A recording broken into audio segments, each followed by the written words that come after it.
I think, you know, if the biggest thing is, I think, as business owners, as mamas, is that we have everything in our head from meal planning to going to the vet to posting on social media, like all within 5 minutes. And that is a lot of baggage to carry around.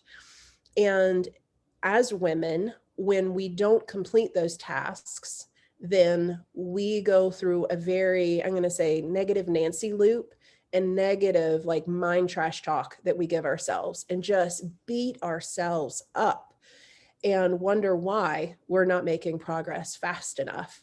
We can't do it fast enough. So I think the problem solving, and the thing that I love about Trello, it is so visual. And whether you say you're a visual thinker or not, visual processing is a beautiful way for anyone just to quickly see. Everything I do is all like time sensitive. So if I can quickly see that picture, take me to IKEA and let me have those booklets. And I could put Yeah. together anything. If I have to read the instructions, peace out, baby, because I'm done.